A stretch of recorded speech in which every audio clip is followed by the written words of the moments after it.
생활 속 법률 히어로 이승우 변호사의 사건 파일.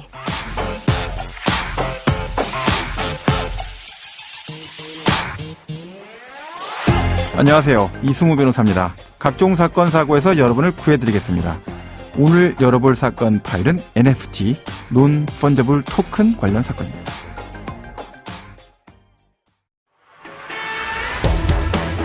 에르메스사의 버킨백을 온라인에서 만들어 판매한 사례인데요. 네. 여기서 문제가 이 메타버킨스가 에르메스사가 만든 것도 아니고 에르메스사의 허락을 받고 만든 것도 아니라는 점입니다. 예. 자, 사건 파일 오늘은 이 상표권과 관련된 확장된 이슈인데요. 에르메스라는 유명한 회사가 있죠. 그리고 로스차일드, 그 유명한 로스차일드 가문입니다. 그 가문에 속해 있는 어떤 분이 이 NFT라는 논펀저블 토큰, 이따가 이제 우리 한다면서 설명을 해줄 텐데요. 그 소송 관련된 내용이 있어서 아주 흥미롭게 전개가 됐기 때문에 살펴보려고 합니다. 자, 메타버스라고 하는 이 사이버 공간에서 만들어지는 에르메스 가방 모양으로 형상화된 NFT, 소스 코드라고 볼 수도 있고 프로그램 파일이라고 볼 수도 있는데, 이 예술품일까요? 어떻게 보십니까? 아니면 상표권을 침해하는 그냥 짝퉁이다, 이렇게 봐야 될까요? 또 상표법상의 상표권이 NFT라는 메타버스에까지 그 법적인 효력이 당연히 미치는 거다라고 봐야 될까요? 아니면 제한된다라고 봐야 될까요? 자, 다가온 미래 상표 분쟁에 관련된 효시가 될 만한 판결입니다. 법무빈 법승 한다은 변호사 함께 알아보도록 하겠습니다. 안녕하세요, 변호사님. 네, 안녕하세요. 네, 따끈따끈한 소식을 갖고 오셨는데, 네. 이 내용 관련해 갖고 이제 변호사님 나중에 의견도 좀 여쭤보겠습니다. 어떤 쪽을 지지하시는지. 네, 알겠습니다. 네, 나중에 모르잖아요. 뭐 뉴욕주 법원 판사가 되실지도 모르니까 영어를 수월하게 하시니까.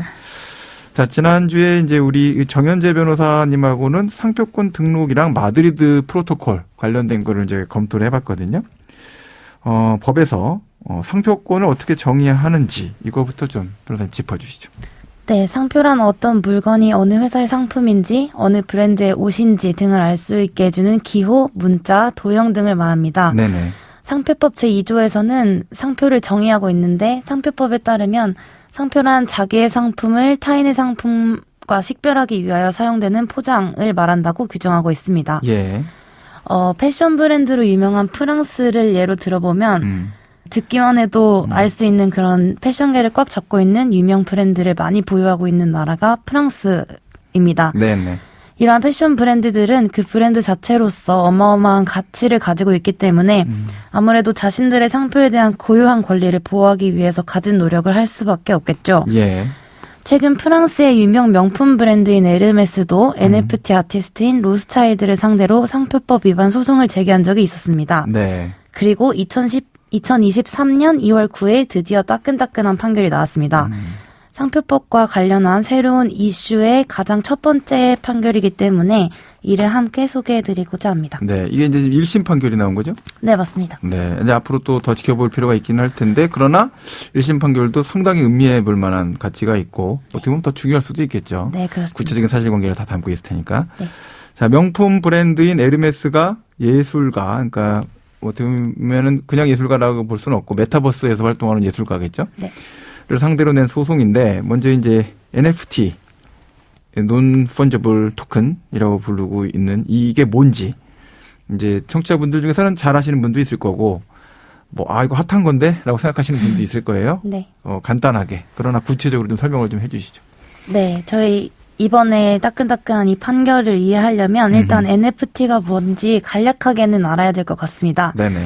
NFT는 블록체인 중에 대체 불가능 토큰을 의미합니다. 대체 가능 토큰들, 예를 들어 우리가 흔히 아는 비트코인과 같은 토큰들은 대체 가능 토큰이라고 하는데요. 예. 이런 대체 가능 토큰들은 화폐, 채권, 금과 같이 서로가 서로를 대체할 수 있습니다. 예. 즉 화폐와 같이 내가 가지고 있는 1토큰과 상대방이 가진 1토큰의 가치가 동일해서 서로 교환을 할 수 있는 그런 토큰인데요. 예. 반대로 대체 불가능 토큰은 각 토큰마다 고유성을 지니고 있어서 화폐와는 살짝 다른 의미를 가집니다. 예. NFT가 지니고 있는 고유성이라는 특성 때문에 디지털 자산에도 자산에 대한 권리를 표상하는 일종의 암호화 수단의 기능을 가지고 있습니다. 예. 다시 쉽게 말해보면 NFT는 디지털 파일에 붙어있는 일종의 각기 다른 계약서 또는 디지털 보증서라고 볼 수도 있겠습니다. 네. 따라서 NFT가 부착되어 있는 디지털 아이템이나 이미지 등이 거래되면 최초 소유자의 정보, 최초 소유자 이후의 거래 내역 정보 등을 모두 확인할 수 있게 됩니다. 쉽게 말하신다고 하셨는데 전 들었는데 쉽지가 않거든요. 이게 지금 그렇게 되면 일반적인 대체 가능 토큰하고 NFT하고 어떻게 다른 겁니까? 금방 딱 직관적으로 이해는 좀 잘 안 되거든요. NFT 같은 경우에는 그 NFT의 소유자 그리고 NFT 소유자 이후에 그 권리가 넘어간 그 사람들의 거래 내역 자체가 그 NFT 안에 붙어 있다고 보시면 됩니다. 아, 그 안에 태기 붙어 있는 거군요. 네, 그렇습니다. 그래서 누가 소유하고 있고 이게 어떤 조건 하에서의 권리다라는 게 특정돼 있다. 네. 라고 해서 다른 거는 그런 게 붙어 있지 않은 형태의 토큰이다. 네, 라고 할 수 있는데 이거는 특정한 태기 붙어 있는 토큰이다. 네. 이게 볼 수 있는 거네요. 네, 그래서 실제로 우리나라 수입 제품을 판매 대행하는 곳에서도 NFT를 보증서로서 사용하려고 많이 도입을 했습니다. 그렇군요. 그러니까 대체 불가 토큰은 보증서 형태가 될 수 있는 형태처럼 특정한 어떤 프로그램 파일 또는 어떤 형태의 소스 형태, 뭐 아이템 이런 것들을 보증해 주는 형태가 되고 네. 대체 가능성 있는 토큰들은 거래 수단. 그래서 화폐로. 가치 교환 수단으로 쓰일 수 있는 화폐 목적이 강화되어 있는 네, 거다. 그렇게 보면 쉽게 있겠네요. 말할 수 있겠습니다. 네.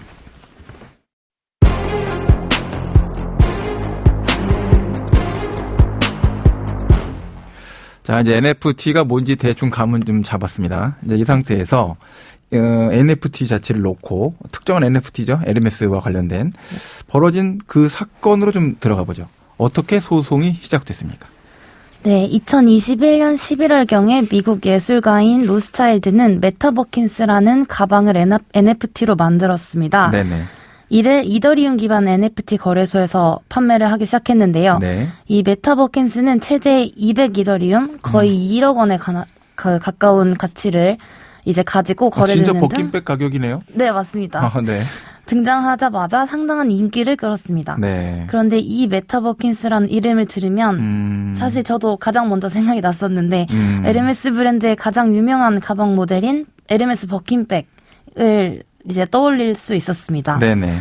따라서 에르메스는 로스차일드를 상대로 버킨백에 대한 자신들의 지적재산권, 상표권을 침해했다고 주장하면서 경고장을 먼저 보냈고 네. 그럼에도 불구하고 로스차일드가 NFT 판매를 중단하지 않자 에르메스는 뉴욕 법원에 로스차일드를 상대로 손해배상 및 상표 사용 중지 등을 청구하는 소를 제기하였습니다.